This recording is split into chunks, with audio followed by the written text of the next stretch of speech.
चैनपुर प्रखंड के किन्नी गांव में स्वर्गीय अनिल चौरसिया की 14वीं पुण्यतिथि सह श्रद्धांजलि सभा बड़े ही धूमधाम से मनाई गई। आपको बता दें कि डाल्टनगंज विधानसभा क्षेत्र के विधायक आलोक चौरसिया के पिताजी हैं अनिल चौरसिया। हर वर्ष की भांति इस वर्ष भी 16 जून को किन्नी की पावन धरती पर स्वर्गीय अनिल चौरसिया की पुण्यतिथि मनाई गई। झारखंड के पूर्व मुख्यमंत्री रघुवर दास कार्यक्रम में पहुंचे व स्वर्गीय अनिल चौरसिया की प्रतिमा पर माल्यार्पण कर व पौधारोपण कर कार्यक्रम की शुरुआत की।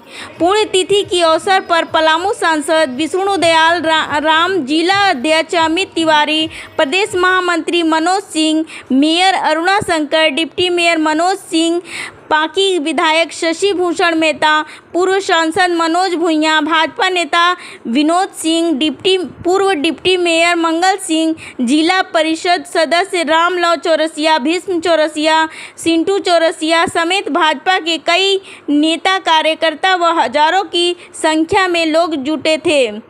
आपको बता दें कि स्वर्गीय अनिल चौरसिया जी हमेशा लोगों के सुख दुख में कदम से कदम मिलाकर चले। दलित, पिछड़ा, शोषित की आवाज़ हमेशा बने रहें। वे कई बार विधानसभा चुनाव भी लड़े। उनके बेहतर कार्यों को लेकर उन्हें गरीबों का मसीहा कहा जाता था।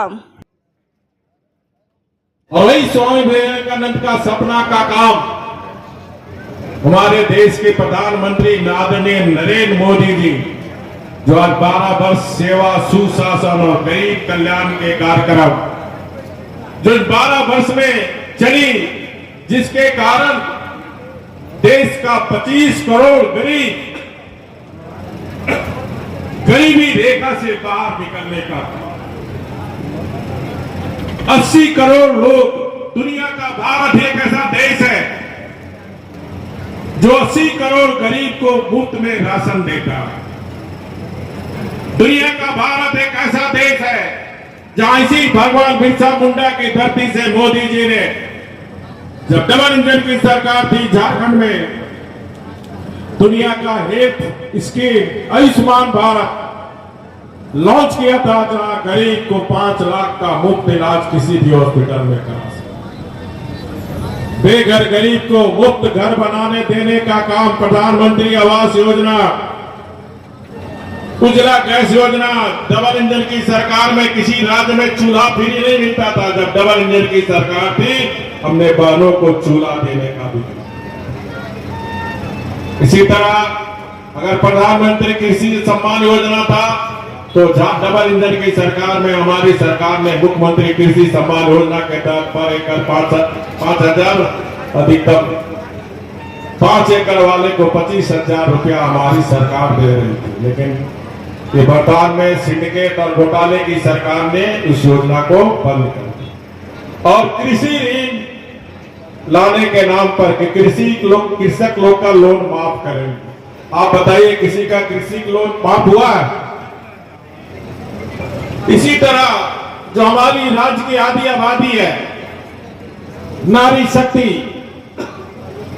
बिना नारी शक्ति के आगे बढ़े न राज्य आगे बढ़ सकता है, न देश आगे बढ़ सकता है। और इसीलिए हमारी नारी शक्ति जायदाद का मालकिन बने।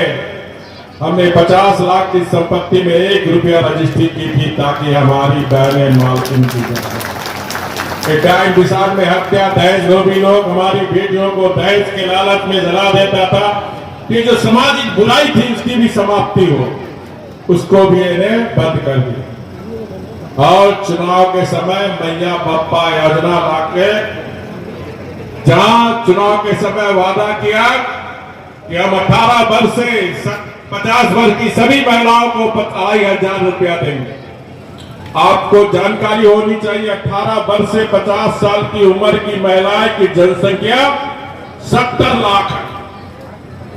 2 करोड़ समथिंग महिला वोटर है, जिसमें पुरुष और महिला, जिसमें 1 करोड़ 3 लाख महिला वोटर है। 1 करोड़ 3 लाख में 18 वर्ष से 50 वर्ष की संख्या कितनी है? 70 लाख।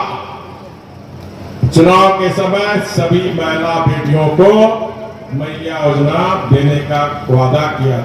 मिल रहा सबको?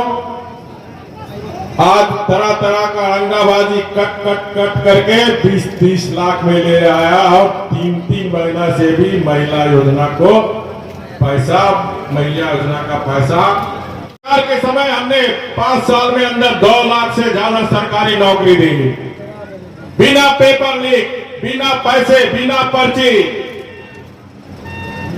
गरीब गरीब घर का 52,000 लड़के लड़कियां स्कूल में टीचर बने।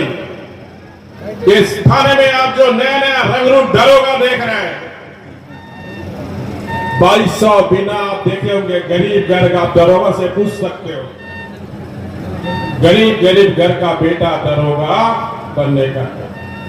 वनरक्षी की बहाली, सिपाही की बहाली, अनेक विभागों में बहाली। लेकिन इस 7 साल में जिस तरह नौजवान के भविष्य के साथ इस सरकार खिलवाड़ कर रही है, आप सब समाचार पत्र के माध्यम से देखें। तो ऐसे समय में मतदाता को हमें जागरूक भी रहना। चुनाव के समय जो लोग लालच, तरह तरह के झूठे वादे करके जो मतदान लेने का काम करता है, वैसे लोग को पहचान करने की भी जरूरत है। मुझे पूरी उम्मीद है कि सभा के सम्मानित सदस्य उपस्थित है, समाज के सभी अग्रणी लोग इस मंच पर, इस सामने बहुत सारे ऐसे कार्यकर्ता नजर आ रहे हैं। मैं इन सभी कार्यकर्ता को अपने मन से आप सबों को तहे दिल से शुक्रिया अदा, आप सबों का अभिनंदन और स्वागत और प्रणाम करता हूँ। किसी का नाम छूट गया होगा तो बुरा इसलिए मत मानिएगा, क्योंकि ये कुनमा बहुत बड़ा है और कुनमा में कहीं न कहीं थोड़ा बहुत छोटी बड़ी ऊंच नीच हो जाती है। इसलिए इस कार्यक्रम के बाद भी मुझे बहुत शिकायत सुनने को मिलेगा, क्योंकि क्या करें, क्योंकि इतना बड़ा कार्य है। अगर राज्यसभा का चुनाव नहीं होता और हम सबों को रांची नहीं जाना रहता, तो मैं आप सबों को विश्वास दिलाता हूं कि हम अपने नेता को 6 बजे तक यहाँ बैठा के रखते, क्योंकि ये कार्यक्रम इनको भी जाना है और हमें भी जाना है और परसों दिन हम लोगों को वोट भी देना है। इसलिए आप सबों से हम क्षमा चाहते हैं। क्षमा अपनों से मांग लेने से कहीं न कहीं सामने वाला का दर्द कम हो जाता है। इसलिए मैं आप सबों से विनम्र से यही कहूंगा कि आप सब लोग इस कार्यक्रम में आए, अपने नेताजी के सच्ची श्रद्धांजलि देने के लिए उपस्थित हुए हैं। इस कार्यक्रम में उपस्थित हमारे सभी सम्मानित मीडिया बंधु भी उपस्थित है, मैं उनको भी अभिनंदन और स्वागत करता हूं। सुरक्षा में लगे उन सभी सुरक्षा कर्मियों को मैं अपने से ओर से स्वागत और अभिनंदन और उनको भी स्वागत करता हूं, क्योंकि हम सभी लोग जानते हैं कि लगातार 14 वर्षों से अपने पिताजी की इसी तरीके के कार्यक्रमों के माध्यम से और इसी तरीके के माहौल, इसी तरीके का मेला और इसी तरीके के जनमानस की तरीके जो कार्य है, उसे लगाकर हम लोग अपने कार्यक्रमों को, अपने नेता को सच्ची श्रद्धांजलि देने के लिए आप सबों को बुलाने के काम करते हैं। मेरा फर्ज है कि अगर कहीं ऊंच, कहीं कम, कहीं बेसी अगर हो जाए तो मैं अगर खड़ा होकर अपने लोगों से या तो माफी मांग लूं या तो उनको कह दूं तो